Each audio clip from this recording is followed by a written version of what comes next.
কেউ মালা কেউ তজবি গলে, তাই তো রেজাদ ভিন্ন বলে।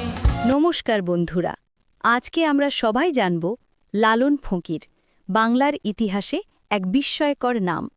তিনি শুধু গানই রচনা করেননি, তিনি সৃষ্টি করেছেন একটি দর্শন, একটি পথ, একটি মানবতা কেন্দ্রিক ভাবধারা। আজকের এই ভিডিওতে আমরা জানব লালন ফকিরের গান নিয়ে প্রকাশিত সবচেয়ে গুরুত্বপূর্ণ বইগুলো, প্রতিটি বইতে কি পাওয়া যায়, কেন এগুলো গুরুত্বপূর্ণ এবং কোন ধরনের পাঠকের জন্য কোন বইটি সবচেয়ে উপযোগী। এই ভিডিওটি হবে একেবারে পূর্ণাঙ্গ। আপনি চাইলে এটি দেখে সহজেই নিজের গবেষণা, ভিডিও তৈরি বা অধ্যায়ও শুরু করতে পারবেন। সেকশন ১, লালন ফকির, মানুষ ও দর্শন।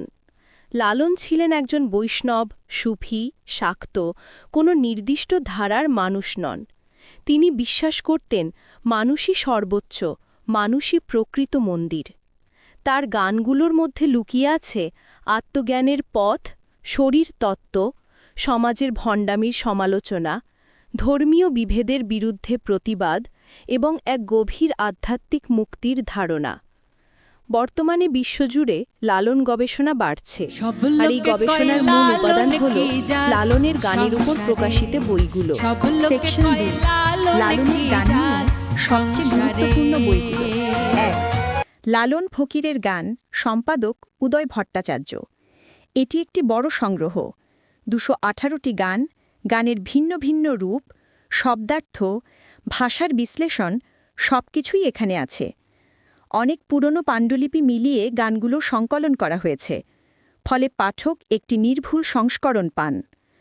নতুন পাঠক এবং গবেষকদের জন্য এ বইটি অত্যন্ত মূল্যবান। ২, লালন সমগ্র, আব্দুল করিম শাহ। লালন গবেষণা বলতে প্রথম যে নাম মনে আসে তিনি আব্দুল করিম শাহ। তার লেখা এই বইটিতে শুধু গান নয়, গানের ব্যাখ্যা, গানের গভীর অর্থ, ভাষার সৌন্দর্য আর দর্শনের দিকগুলো স্পষ্টভাবে তুলে ধরা হয়েছে। যারা লালনের গানকে ভেতর থেকে বুঝতে চান, এ বই হল সম্পদ। ৩, লালন সাঁইজি জীবন ও দর্শন, ডক্টর আবুল আইশ মুহাম্মদ। এই বইটি লালনের জীবনী ভিত্তিক সবচেয়ে নির্ভরযোগ্য গ্রন্থগুলোর একটি। এখানে লালনের জীবনধারা, সাধনা, আধ্যাত্মিক পথচলা, সামাজিক দৃষ্টিভঙ্গি এবং মানুষের প্রতি তার অগাধ ভালোবাসা সবই বিস্তারিত আলোচনা করা হয়েছে। দর্শন নিয়ে পড়তে যারা ভালোবাসেন তাদের জন্য অবশ্য পাঠ্য। ৪, লালন গীতি রহস্য, কবির চৌধুরী। লালনের গানের ভেতরে অনেক প্রতীক, উপমা এবং গুপ্তার্থ থাকে। এই বইটি সেই রহস্য উন্মোচন করে। যেমন ৫, লালন লোকোত্তর জীবন ও গান, ডক্টর অসীম কুমার দাস। এই বইটি লালনের গান, দর্শন, সমাজতত্ত্ব এবং সাহিত্যিক ঐতিহ্যের ওপর একটি বড় বিশ্লেষণ। এছাড়া লালনের গান কিভাবে বাংলাদেশ ও পশ্চিমবঙ্গের লোকসংস্কৃতিকে প্রভাবিত করেছে তারও বিবরণ পাওয়া যায়। ৬, songs of Lalon, English translation by Tagore circle. Rabindranath ও তার সহযোগীরা লালনের কিছু গান ইংরাজিতে অনুবাদ করেছিলেন। এই বইটি সেই অনুবাদের ভিত্তিতে তৈরি। বিশ্বব্যাপী লালনকে পরিচয় করানোর ক্ষেত্রে এটি অন্যতম গুরুত্বপূর্ণ গ্রন্থ। ৭, Baul philosophy and Lalon by Andrew Eaton. এটি আন্তর্জাতিক গবেষকদের দৃষ্টিতে লালন, বাউল ঐতিহ্য, লালনের মানুষ দর্শন, আধ্যাত্মিকতা এসবকে আধুনিক গবেষণার আলোকে বিশ্লেষণ করা হয়েছে। যারা একাডেমিক গবেষণা করেন এই বই তাদের জন্য বিশেষভাবে কার্যকর। সেকশন ৩, কোন পাঠকের জন্য কোন বই। যদি শুধু গান শিখতে চান তাহলে লালন ফকিরের গান বা লালন সমগ্র। যদি দর্শন ও রহস্য বুঝতে চান তাহলে ১, লালন গীতি রহস্য। ২, লালন সাঁইজি জীবন ও দর্শন। যদি গবেষণা বা থেসিস করতে চান তাহলে ১, লালন সমগ্র।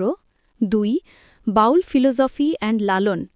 যদি ইংরেজিতে পড়তে চান তাহলে ১, সংস অফ লালন। সেকশন ৪, লালনের গান কেন চিরকাল জনপ্রিয়। তিনি ধর্ম, বর্ণ, জাতির ভেদাভেদ ভেঙে দিয়েছেন। তার গান মানুষকে নিজেকে চিনতে শেখায়, সমাজের ভণ্ডামি, কুসংস্কার, অন্ধবিশ্বাস সবকিছুকে প্রশ্ন করেছেন। তার গান বাংলা লোকসংস্কৃতির সবচেয়ে শক্তিশালী অংশ। আজও তার গান ধ্যান, দর্শন, সাহিত্য, সঙ্গীত সব ক্ষেত্রে সমানভাবে গুরুত্বপূর্ণ। সেকশন 5। লালনের গান আজকের মানুষের জন্য কী বার্তা দেয়?